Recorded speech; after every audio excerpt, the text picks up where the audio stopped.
ناظرین السلام علیکم. 3 موضوعات پر آپ سے بات کرنی ہے. کے پی کے میں نئی ٹیم لائی جا رہی ہے. عمران خان کیا کرنا چاہ رہے ہیں؟ علی امین گنڈا پور کی قسمت کے فیصلے کون کر رہا ہے؟ اس پر بات کریں گے.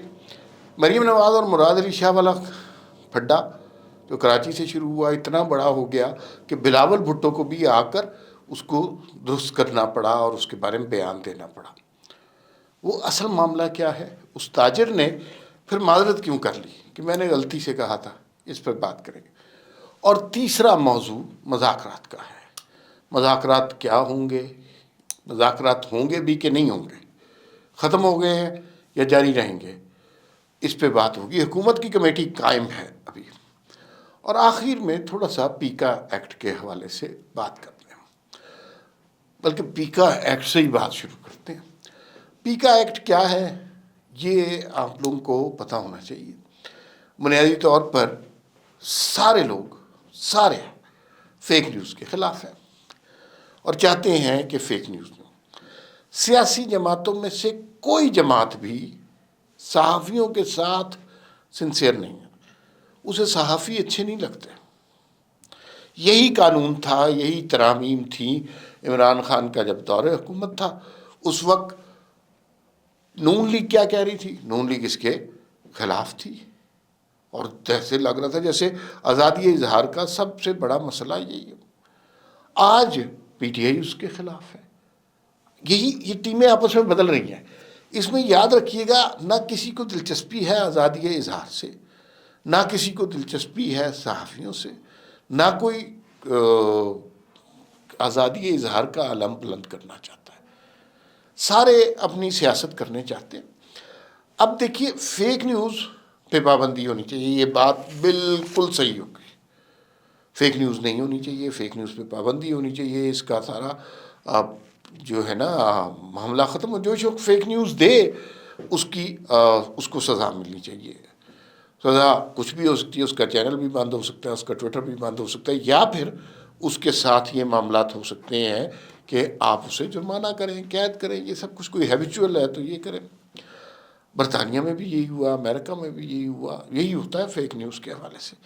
لیکن پرابلم یہ ہے کہ فیک نیوز کا کینوس آپ اتنا بڑا کرتے ہیں کہ اس کے زمرے میں، اس کے دائرے میں ہر شخص آ جائے. تو پھر فیک نیوز جو ہے تو پھر تو مطلب خوف ہی رہے گا نا. دوسری بات یہ ہے لوگوں کو کیا اعتراض ہے، صحافیوں کو کیا اعتراض ہے. صحافی تنظیمیں نکلی ہوئی ہیں، اختلاف کر رہی ہیں اور احتجاج کر رہی ہیں. کیا ان کا مسئلہ ہے؟ ان کا مسئلہ یہ ہے کہ آپ قانون بنائیں. صحافی خود چاہتے ہیں کہ فیک نیوز کے خلاف قانون بنے یار، لیکن اس کے علاوہ ان سے مشورہ تو کریں. یہ صحافی ڈائریکٹ سٹیک ہولڈرز ہیں. میڈیا کے ادارے ڈائریکٹ سٹیک ہولڈر ہیں.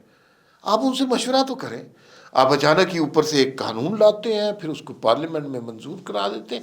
اگر اس کو تمام صحافتی اداروں کی انڈورسمنٹ حاصل ہوتی تو کوئی مسئلہ نہ ہوتا. یہی چیز اپروو ہو جاتی. فیک نیوز کے سارے خلاف ہیں. فیک نیوز نہیں ہونی چاہیے.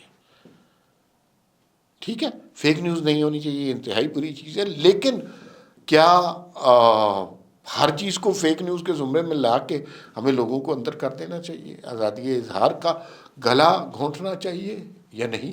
یہ ڈبیٹ ہے. اور دوسری بات یہ ہے کہ اگر صحافتی اداروں سے مشورہ کر لیا ہوتا تو آج چیزیں بہت بہتر ہوتی. یہ قانون حکومت فٹافٹ اپروو نہ کراتی. جلدیاں کس بات کی ہے؟ تو پی ٹی آئی والے اس کے خلاف ہیں. پی ٹی آئی والے اس کے حق میں تھے تھوڑے دنوں پہلے، اب خلاف ہیں. تو یہ معاملات بہت عجیب سے ہو رہے ہیں. اچھا ذرا میں آپ کو بتاؤں تحریک انصاف کے حوالے سے دوسری خبر جو ہم نے بات کی تھی. معاملات جو ہے نا کے پی کے میں زبیر علی خان صاحب نے ہمیں ایک خبر دی ہے، ہمارے رپورٹر.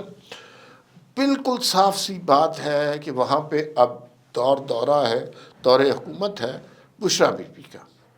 انہوں نے وہاں پہ بے تحاشا لوگوں سے ملاقاتیں کی اور جسے کہا کہ یہ علی امین گنڈا پور کے حق میں ہے، ان لوگوں سے مل لی اور پوچھا کیا آپ علی امین گنڈا پور کے حق میں ہیں؟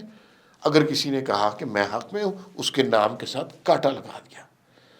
اور وہ سارے لوگ جو علی امین گنڈا پور کے مخالف تھے انہیں اکٹھا کیا. یہ اسٹیبلشمنٹ اینٹی اسٹیبلشمنٹ کی جنگ نہیں ہے. یہ معاملہ صرف اور صرف اختیارات کا ہے، پیسے کا ہے، کے پی کے کی حکومت کا ہے. اور وہ بشریٰ بی بی، حالانکہ عمران خان خود بات کرتے رہے ہیں کہ موروثی سیاست نہیں ہونی چاہیے، خاندانی سیاست نہیں ہونی چاہیے، لیکن خاندانی سیاست کرتے ہیں یہ لوگ سارے. اور عمران خان کی بیوی، کوئی عہدہ نہیں ہے پارٹی کا ان کے پاس، صرف عمران خان کی بیوی ہونے کے ناطے وہ جناب سارے فیصلے کر رہی ہے، جو کہ انتہائی غلط بات ہے. اور یہ عمران خان نے جو فلسفی دی اس کے بالکل اگینسٹ ہے. اب سنا ہے کہ علی امین گنڈا پور کو فائنل وارننگ مل گئی ہے، آخری ریڈ کارڈ ان کو دکھایا جانے والا ہے کہ بھائین اب آپ کو غلطی کا چانس نہیں ہے. اور جو جنید اکبر صاحب ہیں وہ ڈیسائیڈ کر رہے ہیں کہ کابینہ میں 2-3 بندے ہم نے نکالنے ہیں، 2-3 بندے ڈالنے ہیں. تو یہ کے پی کے میں صورتحال ہو گئی ہے، نئی ٹیم آ گئی ہے. اور نئی ٹیم ہاکش ٹیم ہے. یہ وہ لوگ ہیں جو کہتے ہیں کہ ہم پھر حملہ کریں گے وفاق کے اوپر، پھر دھرنا دیں گے، پھر لاؤ لشکر لے کر آئیں گے، ہو سکتا ہے ہم بغیر بتائے آ جائیں، رابطہ کیے بغیر آ جائیں، اب ہم پوری تیاری سے آئیں گے. یہ وہ لوگ ہیں جو اس وقت ریاست بھی نہیں سننا چاہتی، حکومت بھی نہیں سننا چاہتی. بہت مدت دھرنے ہو گئے. عمران خان نے اصل میں پیغام دیا کہ شاید حکومت کو دے رہے ہیں یا اسٹیبلشمنٹ کو دے رہے ہیں کہ بھائی بات یہ ہے کہ علی امین گنڈا پور سے آپ نے معاملات طے کر لیے. وہ اب سارے لوگ کہتے ہیں اسٹیبلشمنٹ کا بندہ ہے، اسٹیبلشمنٹ کا ڈاؤٹ ہے. تو کیا میرے پاس آپشنز ختم ہو گئی ہیں؟ میں اس طرح کے اور انتشاری لوگ میرے پاس تو بھرے پڑے ہیں. جنید اکبر کو لے آؤں گا اور بہت سارے لوگ، عاطف خان کو لے آؤں گا، جو لڑائی دھینگا مشتی کریں گے اور پھر ملک کا نام برباد کریں گے. تو یہ اب کے پی کے کی صورتحال بڑی انٹرسٹنگ ہے. مجھے نہیں لگ رہا کہ علی امین گنڈا پور زیادہ دیر چلیں گے، جبکہ ریاست کی شاید یا حکومت کی کوشش ہوگی کہ علی امین گنڈا پور چلیں وزیر اعلیٰ کے طور پر، لیکن مشکل لگ رہا ہے. کراچی کی خبر کے بارے میں بات کر لیتے ہیں. مریم نواز کے بارے میں ایک صحافی نے کہا کہ وہ تاجروں کے ساتھ میٹنگ تھی، احسن اقبال صاحب وہاں گئے ہوئے تھے. انہوں نے کہا کہ بھائی، ایک تاجر نے کہا کہ خدا کے لیے یار ہمیں مریم نواز دے دیں، مراد علی شاہ ہمارا آپ لے لیں. اچھا، یہ کافی خطرناک بات تھی سندھ کے لیے. اچھا، تھوڑے دنوں کے بعد ہم نے ایک اگلے دن ہی نا اس تاجر کا نے کہا جی میں نے نہیں کہا، غلطی سے کہہ دیا.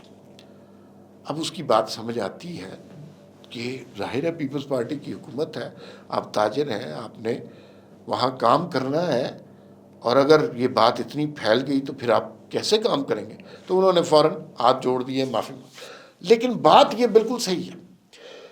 سندھ کے اندر جو صورتحال ہے، بنیادی مسائل کی، مطلب پیپلز پارٹی کو حکومت کرتے کتنا عرصہ ہو گیا، 30-40 سال ہو گئے، لیکن وہاں پر بنیادی مسائل حل نہیں ہوئے. ٹرانسپورٹ کا مسئلہ نہیں حل ہوا، پانی کا نہیں مسئلہ حل ہوا، ہاؤسنگ کا مسئلہ نہیں حل ہوا، سیکیورٹی کا مسئلہ حل نہیں ہوا. یہ ساری چیزیں حل نہیں ہوئی، اور ان کو حل ہونا چاہیے تھا. اتنے عرصے میں لوگوں کی فلاح ہونی چاہیے. جمہوریت صرف شہیدوں کی لاشوں پر رونے کا نام نہیں ہے. جمہوریت لوگوں کے حالات بہتر کرنے کا بھی نام ہے. تو وہ حالات بہتر ہونے چاہیے اور چیزیں بہتر ہونی چاہیے. تو وہ اچھا اتنا پریشر پڑ گیا کہ بلاول بھٹو کو آنا پڑا، اور انہوں نے آ کے کہا کہ نہیں نہیں نہیں نہیں نہیں، اگر کوئی مسئلہ مجھے بتائیں.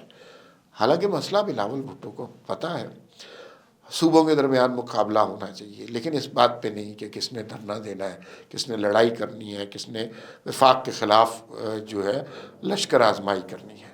صوبوں کے درمیان اب مقابلہ ہونا چاہیے، کس کی گورننس بہتر ہے، کس نے تعلیم کے لیے زیادہ بہتر کام کیا، کس لیے صحت کے لیے بہتر کام کیا، کس نے روڈز بنوائیں، کس نے طالب علموں کے لیے، نوجوانوں کے لیے زیادہ رستے کھولے.